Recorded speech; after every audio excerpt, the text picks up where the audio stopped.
Bəzi ziyanlar var Azər bəy. Zəng edib efirə dəvət edirik. Bəzi ekspertlər var, politologlar var.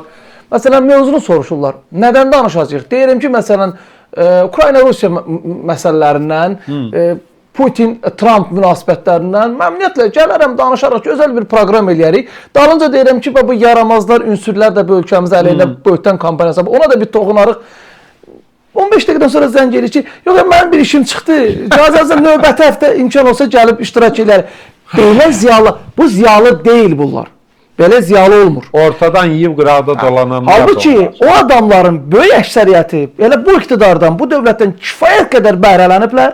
Özlərinin də kifayət qədər yaxşı imkanları var. Maşınları, evləri, mülkləri, övladlarını da yaxşı oxudublar. Amma bugün iqtidar yox, bu vətəni və dövləti müdafiə eləməkdən imtina edirlər. Adamın vicdanı olar.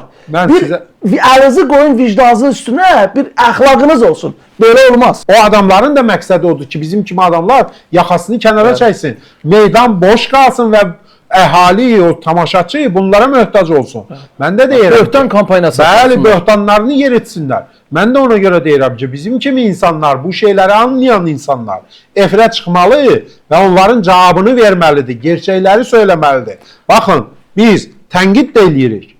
Hökuməti, nazirləri, deputatları kimi istəyirsin. Eyni zamanda biz dövlətimizin sabitliyinin, davamlılığının da kimdən və nədən asılı olduğunu deyirik. Bu pisdirmi? Bunu aydınlatırıq insanları.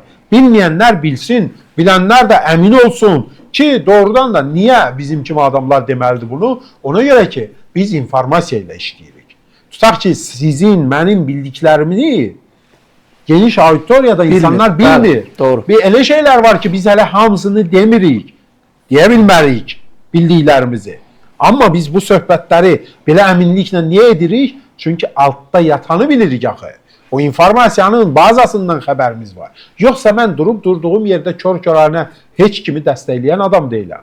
Heç kimi tərifləyən adam deyiləm. Heç kimin arxasınca gedən adam deyiləm. Yəni əminliyim olmasa mən bu şeyləri danışmaram. Ona görə mən sizin fikrinizə qatılıram ki, özünə ziyalı deyən, siyasi şərtçi deyən, xüsusən də siyasətdə öndə olduğunu iddia edən, lap elə parlamentdə oturan, ayrı-ayrı dövlət qurumlarında bu siyasi vəzifə tutan adamlar qaçmamalıdır bu efirlərdən. Qaçmamalıdır. Siz çıxın önə.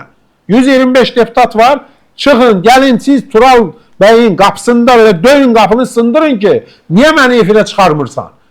Mən gəlib danışmaq istəyirəm. Amma baxırsınız, bayaq da Müsavat TV-də məsələn, həmkarım deyir ki, deputatlar tapa bilmir bir neçə nəfərdən başqa. Gəlmirlər deyir, qaçırlar. Danışa bilmirlər. Danışa bilmirlər. Yəni bilirsiniz nə? Olmaz axı, sənə bəs parlament nədir? Tribunat da, danışmaq yeridir də. Əslində sən danışmağın peşəkarısan ki, oradasan. Yəni sən ən yaxşı danışmağı bacaran adamsan deyə parlamentdə oturursan. Necə olur ki, sən efirdən qaçırsan ki, birdən nəyisə düz demərəm. Yəni ona görə mən bu çağırışa qoşuluram və düşünürəm ki, bizim hökumətin də müvafiq qurumları təhlil aparmalıdır o cür adamlarla bağlı. Kim yaxasını kənara çəkirsə, onlara deməlidir ki, gedin başqa işlə məşğul olun. Bu işlərlə məşğul olacaq adamlar var. Bəzi politologlar da var, Azər bəy, efirə dəvət edəndə deyirlər ki, mən ad çəkmək istəmirəm, amma bir gün mütləq biz adlarla danışacağıq. Yəqin bir gün adla danışacağıq. Mütləq bir gün adlarla danışacağıq. Deyirlər ki, bizim əməkdaş zəng eləyir, efirə dəvət eləyir ki, gəlin və filan mövzuları müzakirə eləyir. Xüsusilə bu mövzuları, yəni dövlətimizin əleyhinə böhtan kampaniyası aparan, şər atan, deyək ki, məmurlara, hökumətə, əhalini çaşbaş salmağa çalışan, vahimə yaradan, yəni bu insanlara cavab vermək üçün dəvət eləyəndə belə bir cavab verirlər. Əşim, mən heç ASTV-yə getmirəm, mən internet kanallarına getmirəm. Bilirsiniz niyə belə deyirlər, Azər bəy? Çünki o adamlara baxmır insanlar. Adamların nüfuzu yoxdur. ASTV-də ölçü meyarı yoxdur axı. Orada bilinmir ki, buna neçə nəfər baxır, amma biz oturmuşuq YouTube kanalı, indi bizə 200 nəfər baxır.